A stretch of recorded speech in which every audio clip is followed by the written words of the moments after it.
Phil is actually one of the guys that's going to be competing in the bullfights, okay? He's from Pennsylvania, hell of a bullfighter, and I'm honored to get to, it's always an honor for me to get to back these guys up. I'm their hind catcher. I see everything going on.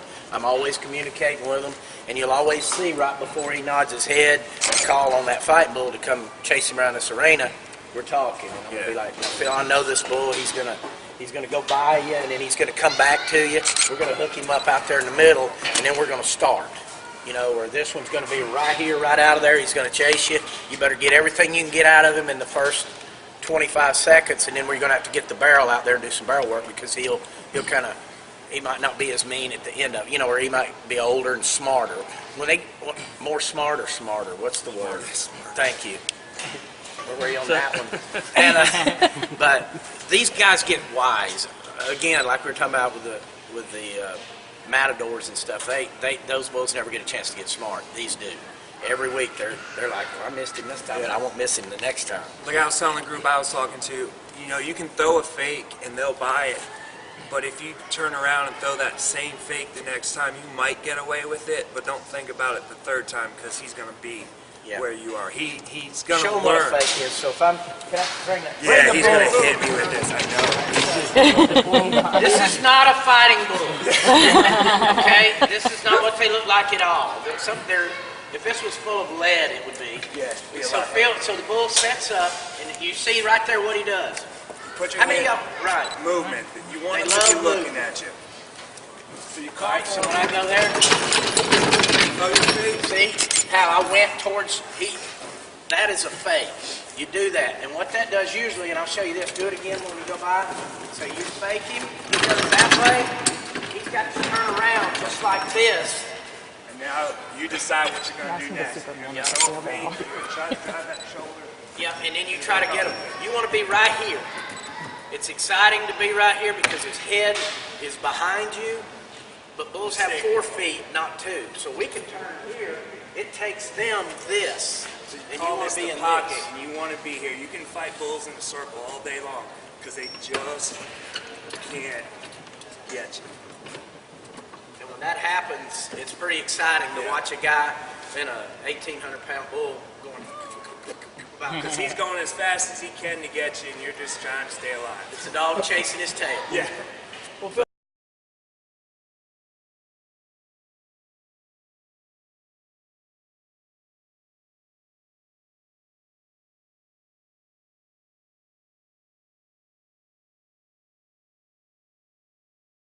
Phil, here's a question. Okay, what do you do protection-wise before you put on your body for protection before you go in and fight bulls?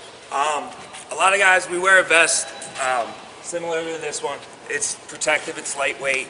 I'll put it on over the shirt.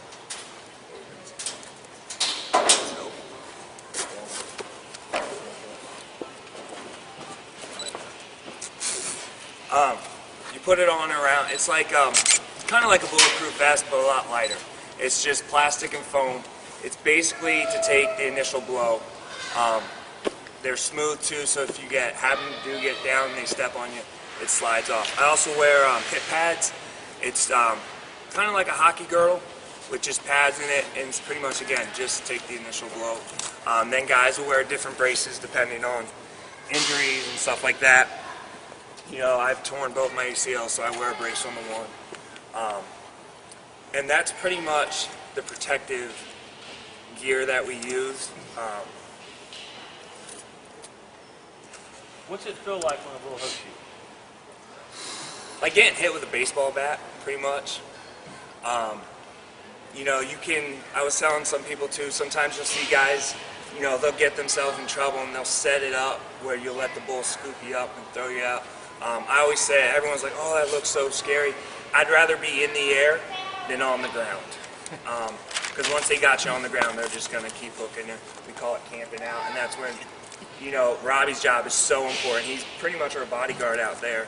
If something goes wrong, he comes, he'll, you know, make sure we can get up and go back at him. And his job is...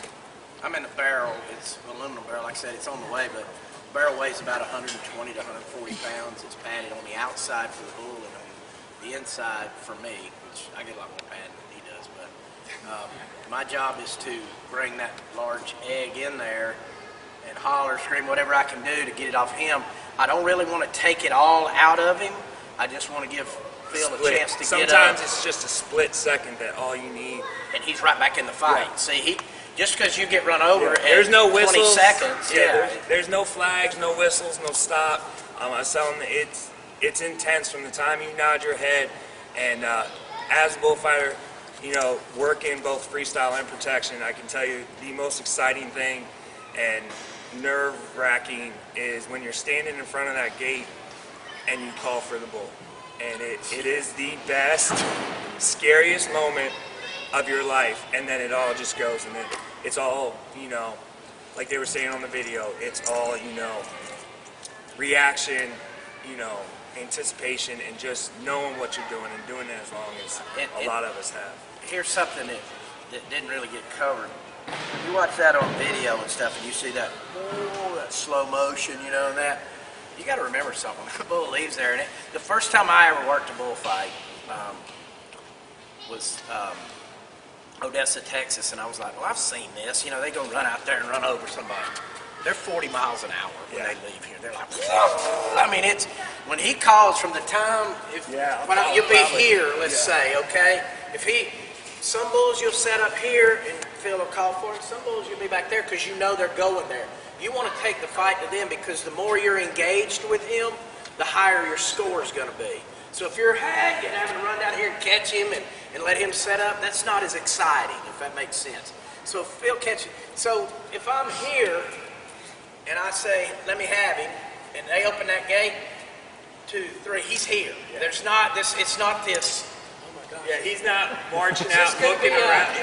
Is this going to be, where's someone to hit? No, they're like, whoa. Yeah, like they're coming. They know where you're whoa! I mean, it's like... And it's just... It's dodging a car out here. Because they're coming for one thing, and, you know, when it goes right, it looks beautiful, and then sometimes it doesn't go so right. And it looks beautiful for the crowd then, because that's when you get the oohs and ahs. Yep.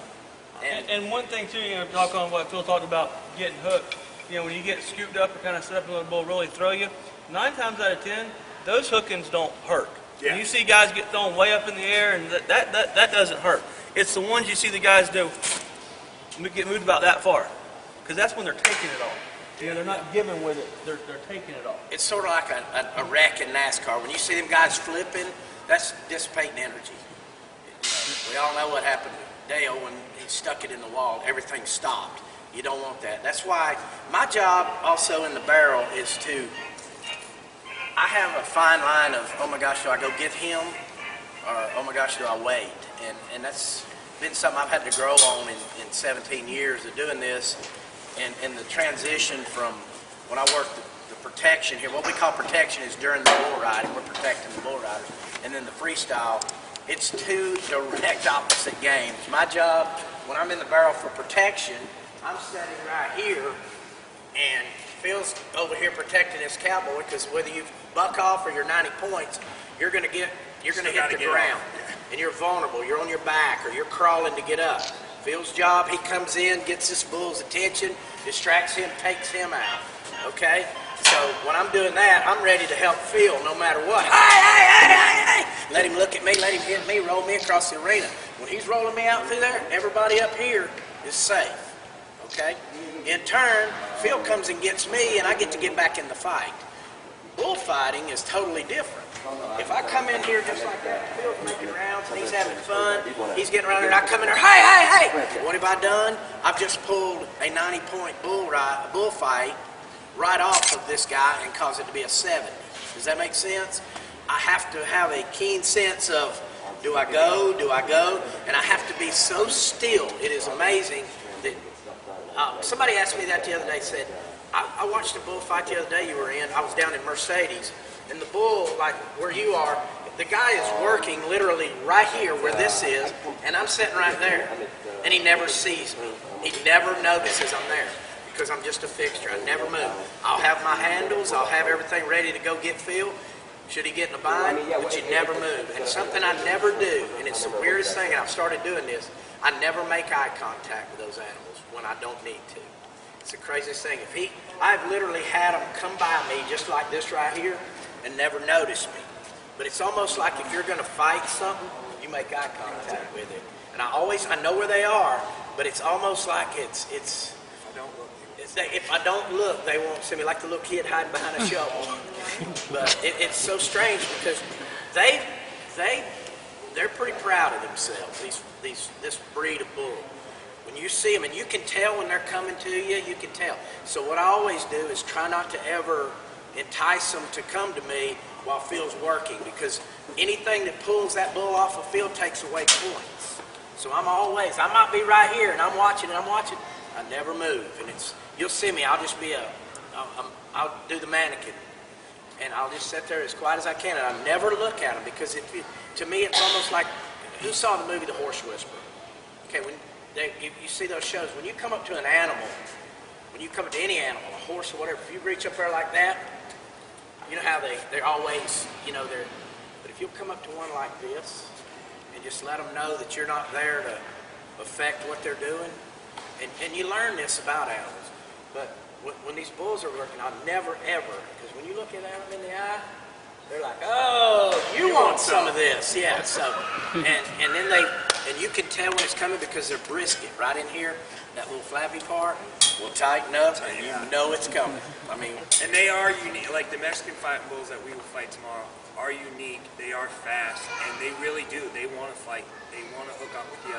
And I was saying it is something that the PRC has been missing, and the fans have no idea what's coming because it is non-stop. There's no, like we said, there's no flags on the play, no whistles, no stop. Yeah. He's down. You fight your whole fight until it's over. 70 seconds. You get a whistle at 40 seconds, and if you've done enough, you sell it there. When you sell it, throw the hat, wave, whatever. You tell the judge, I'm done. I'm done. I'm going over here. Okay. You have another 30 seconds to make up for anything that. It just didn't go, or you might not have got... Right, you might not have got enough out of him in 40 seconds to make that 90 point. You may have one more thrilling thing you're going to do. You'll see these three guys. I'll give you an example, and this has kind of been a development of back in the old days. You see these guys jumping these bulls and stuff, okay? Now these newer guys, some of these in different deals, they want to start right here, which is exciting to me, but if you really want to impress me, jump him at 70 seconds after you've worked, okay? Let the Freebird solo be at the end of the song, not at the beginning. Does that make sense? Let the solo be at the end of the song, not at the beginning. They want to go out there and they do some spectacular jump. Well, he's gone then. When you jump and you do that on the ground, he's gone. And then you got to go get him. Well, you've just taken 20 seconds to run down here because he went by you. Or he comes over and smokes me, and then you have to go stand him up. So I like to see the old guys like they used to do. That's how they what we call selling it, okay? You always want to leave that bullfight with the coolest thing you're going to do right there at the end. It says, you know what, boys, I just fought this bull for 45, 50 seconds, maybe 70, right here at the whistle. I got it going on. Now watch this. Yeah, here's the explanation. Then you stick that solo on at the end of it, and it makes the song of this bullfight, where he does this jump, says, look guys, I've been fighting him for 40 seconds, I just jumped him, I'm in control of this, I win. And that's what you want to do. That's what I love to see. And the judges are looking for control throughout the whole fight. As much control as you can have for working with an animal that doesn't really give you any chance to be in control. But you just dictate off of each. Yeah. You might think you are, but you're not in control. You're just living. I mean, and you'll see them. They'll get bumped and they'll get knocked down, and then he'll hit them and he'll pick him up. And my job again is to give him 10 seconds of that. And go, if he gets knocked down, hell, he may still want to fight. And I'll always ask him. I say, "You good? Oh yeah, get out of the way." He'll go right back at it. Some of them can't. Some of them are limping back over here, dragging a leg. Then it's my job to come in and make sure he doesn't get him by the time he gets there. It's a very fine line, and I try to stress to all the new barrel men that I know you want to come crashing in there, but you'll mess the fight up. But you can't be late either, because then we're going to need you for that 1 second. Yeah.